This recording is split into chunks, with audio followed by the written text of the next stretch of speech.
Hey guys, this is Jennifer Galarte of GGC, majoring in exercise science, and this is my presentation on my final prescription 4, and my client's name is Josey. So let's go ahead and get started. So what do we know about Josey? Well, in summary, this is her prescription description, no pun intended. And everything highlighted in red are basically what I call the red flags or red markers. She has type 2 diabetes, has a history of heart failure, complains of pain in her lower back. She's also had a couple of family history. However, the emphasis is her sister had a heart attack at age 60. And we go down to her measurements. So her weight is 75.45. She's 5'2". Her BMI is 30.42. Her systolic and diastolic blood pressure are a little high, and by a little I mean a lot. Her total cholesterol is 210, which is it's not as bad as I expected, but it's still pretty much over the threshold. And so what do I mean by thresholds? Well, I'm looking at these two right here, these two topics. We got CVD risk factor and signs or symptoms. So let's go ahead and break down our description right here. So what are the red markers that we've distinguished that are CVD risk factors? Well, before we go into that, first we have to make sure that we give her a Part Q, and as well as a thorough evaluation of her medical history, etc. Just a questionnaire on whether or not she has any history or if she has any current problems with her health. So once she finishes her Part Q and she agrees to participate in the exercise program, we go ahead and assess all her CVD risk factors. And as you can tell from this list, there's definitely well over 5 risk factors. So in total, she has 6. So this automatically warrants medical clearance as well as possible medical supervision. But we won't go into the nitty-gritty just yet as far as signs and symptoms. So let's go ahead and look over these. She has a sedentary lifestyle. This was determined just because in her description I didn't see anything about her exercising on a daily basis or any form of exercise. So we're going to go ahead and assume she's sedentary. So that's a CVD risk factor. She has type 2 diabetes. So this probably means that her fasting plasma glucose is over 126. It's an assumption, but we're still going to include it in here just because she has type 2 diabetes. Dyslipidemia values. This goes with her cholesterol. As I mentioned before, it's not as high as you would want it, or you wouldn't want it to be actually. It's actually just 10 over, but still the fact that it's over determines it as a CVD risk factor. Hypertension, this goes with her blood pressure. As you can tell here, the readings that are pretty much the indication of a CVD is 140 over 90. So hers was about 156 over 96 or something like that. So clearly she has hypertension. And I actually specified which stage she's in according to her numbers. And it turns out she's in stage 1. So luckily she's in stage 1. She's not further down in the stages, but we still got to get it back down. Obesity, as I mentioned before, not as much over, but the fact is she's still over by a couple of decimals. So is in the obesity class 1, just because it's only just a little bit over. Her family history, her sister had a heart attack before 65. And the risk stratification, I put it in the highest criteria, but this is not the part that will be emphasized just yet. But here are some examples of the questionnaires and the medical supervisor that she'll be having if she participates in the program. So here are the signs and symptoms. So the signs and symptoms are bigger indicators of her risk stratification criteria, as I mentioned before. So the fact that she has history of heart failure, that's the big one I want to emphasize that puts her in that category. Because if there's any known heart failure, any known heart murmur, anything going on with the heart that is as severe as that, she's automatically put in the highest criteria. And the other signs or symptoms I'll mention is diabetes. Since she has a known metabolic disease, we put this in the signs and symptoms. Also, pain in the lower back running throughout the lower extremity. This could be a clear indication of some other complications such as like intermittent claudication or some sort of blockage running down her leg. Now, I'm not exactly qualified to diagnose her, but that's why I have the medical supervisor. However, since it's not given to us that she has any other issues like that, we just put this down as a possible sign or symptom. So we go over to her precautions. So what are we going to do before the exercise program? What can we do to better, just better like distinguish or help her out during this program? So as I mentioned before, she has to have medical supervision. Because of her chronic heart failure, we have to have a professional cardiac rehabilitation expert on there just in case anything happens. A nutritional diet wouldn't hurt considering she's obese, and it's also clear that she has high blood pressure, so maybe associating foods that'll lower them down, maybe some more grainy meals or fruits, just the vitamins that she needs for a healthier lifestyle. Pre and post measurements and tests, I'll probably get into that more further into the slide, but we put that as a precaution just to measure her progress. She will have to use a glucose level monitor. So I put this in here for her diabetes. A really unique system that I was researching is a no finger pricks glucose level monitor called the Freestyle Libra Flash Glucose Monitoring System. So it's actually not the one depicted here. This one's the finger prick system, but it would essentially be on her arm, and it kind of just it attaches to her arm, and it does the glucose levels for you, and does it have a little alarm to let you know when the glucose is low.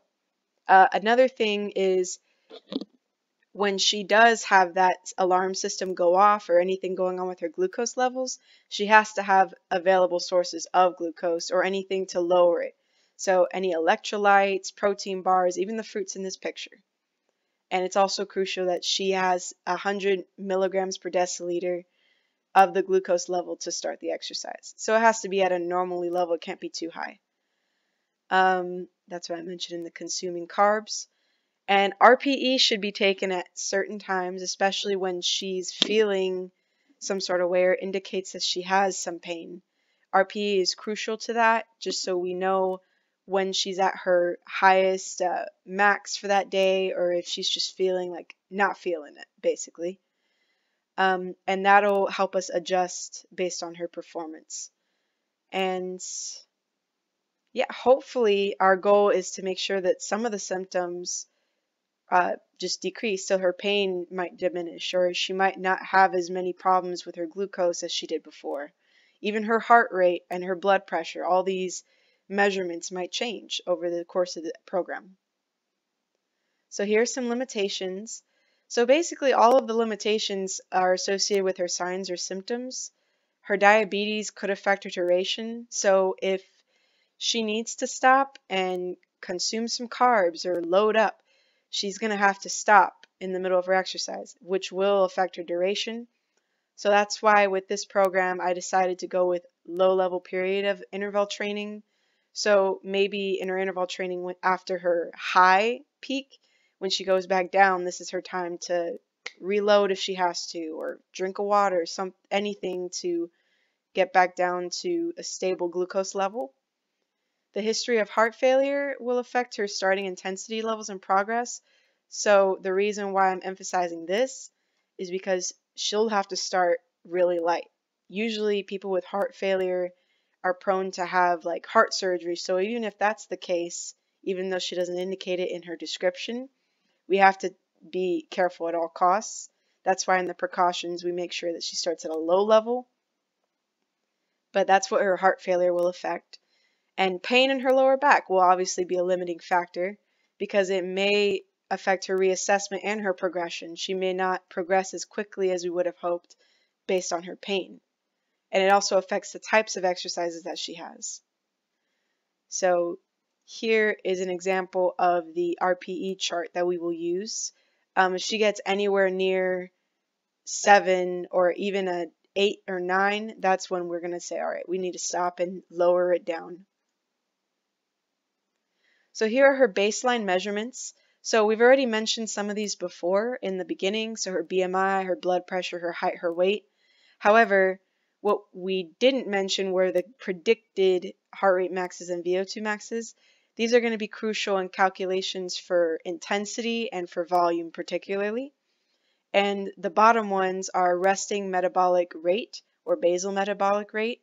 This is basically the amount of energy, and energy is measured in kcals or calories. So this is how much energy she expends at rest. So here's the equation for it, and her total energy expenditure, and the value that you see next to her RMR that is multiplied is her sedentary physical activity variable. So it's like the lowest, pretty much like 1.2. So this is her total energy expenditure if she keeps on going with her daily lifestyle. So this might change based on her activity throughout the program, but for now we're just doing baseline measurements. So the reason why I took these two down is for her because she has to lose weight, and keep in mind how many calories she has to burn to lose weight. So the 500 caloric deficit is a dietary adjustment. So this is if she didn't even work out at all. If she were to lose a pound a week, this is how much she would have to basically take off, or how much she would have to consume to burn her regular resting energy expenditure. All right, so this fancy number of tests is a way that we will assess assess her fitness components. So here are a couple of her tests. She has cardiorespiratory test, which is a 6-minute walk test, and that's depicted to the left here with the timer and the clipboard. And that's basically going to be part of her cardiorespiratory assessment. This is how we'll progress her, or at least like assess her progress in the program. And this will be taken before the exercise program, every 2 months, and the post-exercise program. So in other words, with every mesocycle, she's going to have a test. The APERD functional fitness test, that's actually an example of part of it is below here with the soda can tossing test. That's actually for coordination. But the functional fitness test encompasses all of the components listed: the aerobic fitness, muscular endurance and strength, agility and balance, and many more, like all kinds of stuff, coordination. Additional muscular strength tests, we're going to do a 1RM curl and leg press test. So by 1RM, I mean she's not going to go at the absolute peak, but we're going to find out her target load and see how much she can curl and leg press. As well, and in addition to this one, we're going to have a trunk flexion test, and that's really important because we need to know, as far as her lower back goes, how far she can go without feeling any pain. Flexibility, I decided to use the goniometer, but another one I didn't list here is on the bottom left corner. The sit and reach test is a really valuable tool. It may not be as consistent, just because since she has lower back pain, she may not be able to stretch as much, so it may be as inconsistent. That's why I went with the goniometer, which is on the bottom right. And another one that's above the goniometer picture is the trunk goniometer, or the body goniometer. I think that's a really useful tool, especially since she is having lower back problems. Her balance will be assessed using the Stork test and bilateral tendency scores. And then BMI and body fat percent will be with skin fold readings, waist circumference, which is in the top right. We're also going to have the Tanita scale, which is listed right below next to the soda can test. So yeah, these are a couple of tests that we'll use to assess Josey. So a couple of goals. I know it's a little lengthy, but here are a couple of goals as far as Fit VP, which is frequency, intensity, time, type, volume, and pattern. Basically, I put her frequency to be 5 to 6 times a week, and I understand that for heart failure, it's 3 to 5 days a week, which is gradual progression. But if I'm starting her at a very light intensity, I would figure that if we just do it to 5 times a week, 5 times a week would be beneficial just because as she progresses slowly through the week, she'll adjust to the weight and show more progression at a moderately gradual pace. So that's why I chose 5 as the frequency. 6 times a week will be further on as far as mesocycle 2 and 3 go, just because if she's used to endurance and cardio, we're going to bump it up to 6 times a week or 5 to 6 times a week in the beginning, just to get her used to the strength as well. So intensity, as I mentioned before, we got to start her really light, but we'll progress her to a moderate to vigorous, which is about 5 to 10% each microcycle, which eventually will round up to 10% for each mesocycle. And we can't just use heart rate reserve or VO2 reserve just because we're also doing strength. So I included the maximal and minimal ranges of 1RM, which is 30 to 75. Normally you would go for about 80 to 87% 1RM, but considering her conditions and just her past, the safe regulation according to ACSM is probably around 70 to 75. So I went ahead and just went with the largest one, which is 75%. So time. So time goes into the pattern a little bit, and I'll explain why. So my goal is to implement aerobic training almost every session, which is about 35 to 40 minutes per day of aerobic training for 5 to 6 days a week. And this will increase by 5 minutes each mesocycle. Every microcycle. So it'll be 10 minutes for every mesocycle increased. However, if we go up here, there's resistance training. However, in the pattern, I split up resistance training with core and balance days. So the 20 minutes a day will be dedicated to resistance training and to core and balance days with respect to the pattern down here. So as you can tell, I put more core balance days in the pattern and less resistance training, just because for core and balance, I put more because in the mesocycles 2 and 3, she'll be definitely exposed to strength and hypertrophy and endurance, all the muscular fitness components. So that's why in the beginning, I'm going to put her at Tuesday and Thursday. However, I'm going to start adjusting throughout the program to where she will just have more intensity on these days, even include a Saturday session as well once she gets to the 6-day mark. And I've listed also in the pattern that there's rest of fitness components like resistance and flexibility. Muscular endurance will be the emphasis in mesocycle 2, and strength will be mesocycle 3. Flexibility is definitely going to be emphasized for each session, so I'll make sure it's in the warm-up and the cool-down. And let's go ahead and get back to volume and type. So the types of aerobic training, I'll definitely go more in depth, but these are a couple of examples, and you'll probably see them on the right as well. So we've got a couple of exercise machines we'll be using just to help her learn the movements. We've got stability balls and dumbbells, and we want to make sure essentially that every exercise she does, whether it be flexibility, resistance, or cardio, should be pain-free.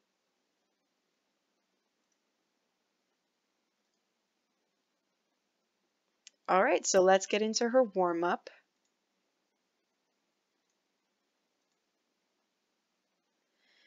So let me go ahead and start this from the beginning.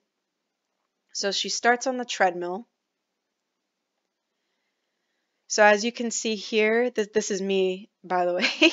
I'm exemplifying what needs to be done as far as the treadmill intensity, the grade, just the speed in general. Notice I put the safety clip. You have to always make sure that happens just in case anything happens where she falls off.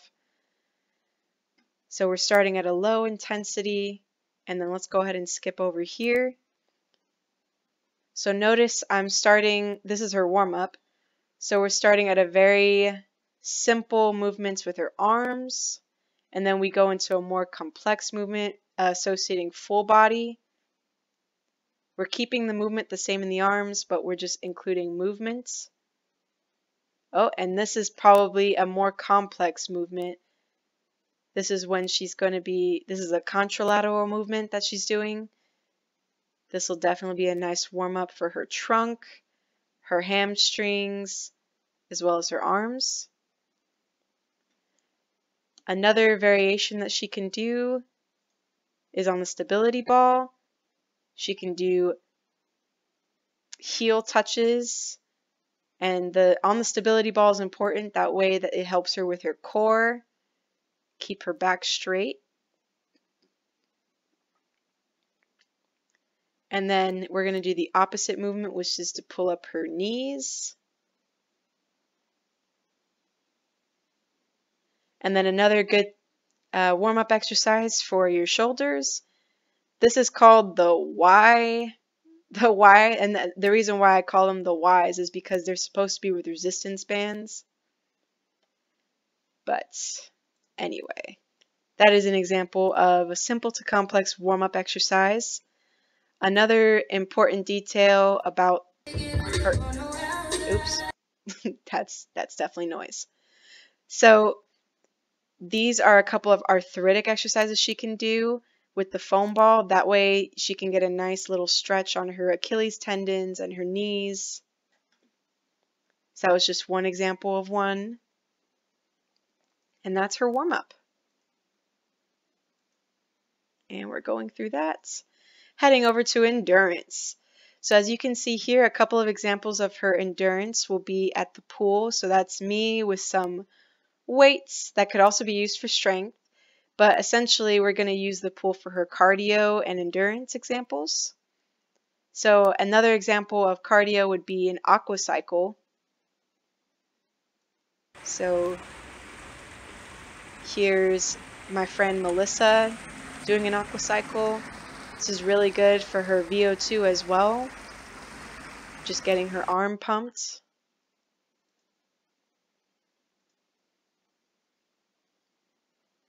Okay. So this is a more complex movement that she'll be doing further down her program. It's called a row. And this is pretty much going to be an overall assessment on her back. Make sure her back is straight. Her arms are in line with her ears. And she does a nice controlled movement with the row.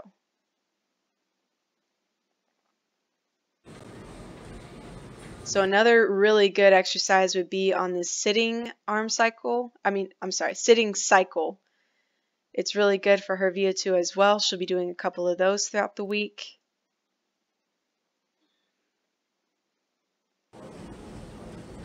And another good thing that is probably going to be a little more complex when she gets ready are stairs. So she may not be able to go down the stairs as easily as I did, but the handrails should help once she starts. And then eventually she might even use it without the handrails. So here are a couple of other examples of muscular endurance exercises, as well as trunk stability.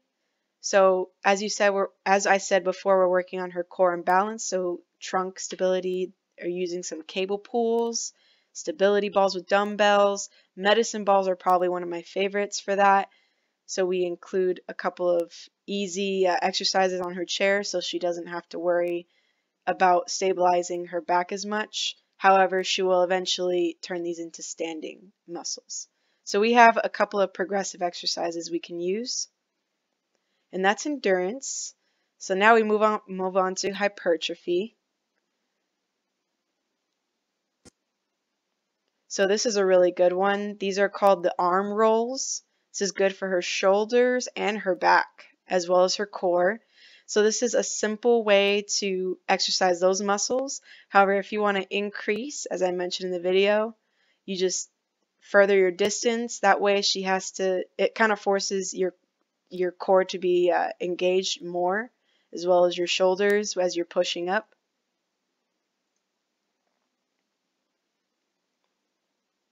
Okay, go. So this is a leg press. This is actually one of her tests that she does for her 1RM, her muscular strength test. So we go at the lowest setting, make sure everything's set, and you just go up and down.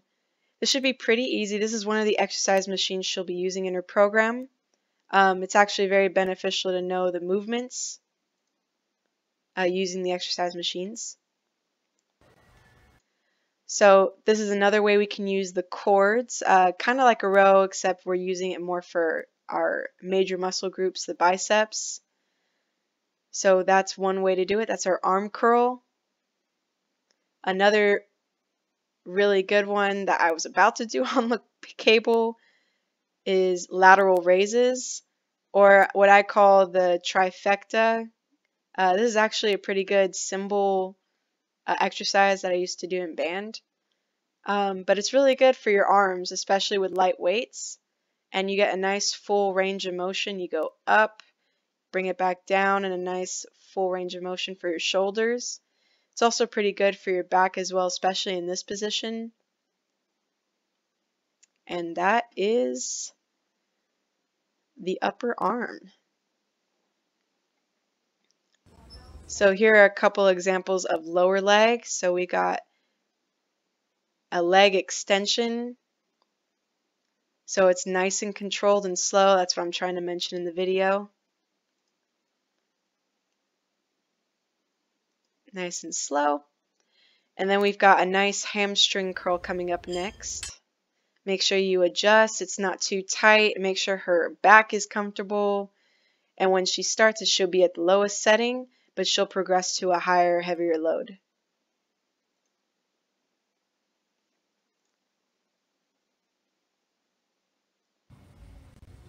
So this is another modification. She has a memory foam barbell that she can use for an overhead press or even for a bent over row.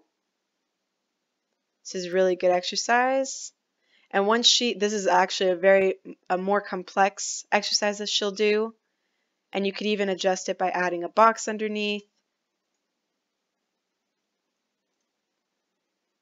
Okay, we got modified kickboxing exercises, which is really good for transverse rotation. It's also really good for your back and your core. However, if she does feel pain, you have to stop. But this is an upgrade when you use 2 of them. That way you get a wider range of motion. And another example of the cable is actually what we mentioned before. So let's keep going. Whoop. And we're going. Next stop is balance and core. So as you can tell here, these are a couple examples of balance and core exercises using stability balls and dumbbells, even the chair.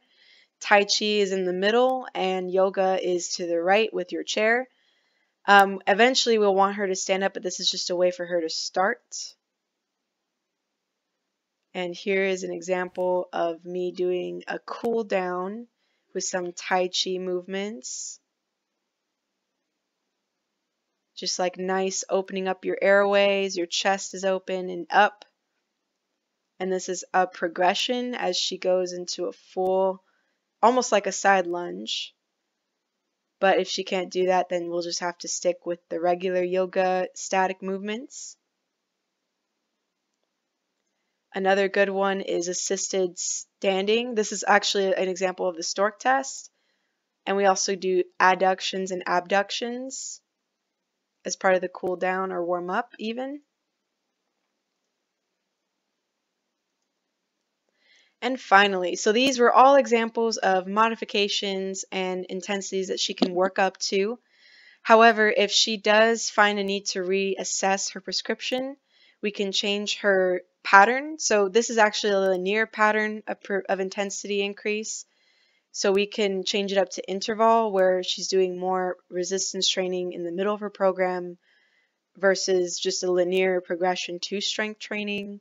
We can give her more feedback, like maybe she has a way of motivating herself, or if she needs motivation, we're there for her. Progress a little slower, so we can definitely tone down the progression as far as intensity percentage or volume. And then we could even consult her supervisor, her medical supervisor, for any adjustments that we can make, especially when it comes to medical or anything with her diabetes or anything with her risk factors.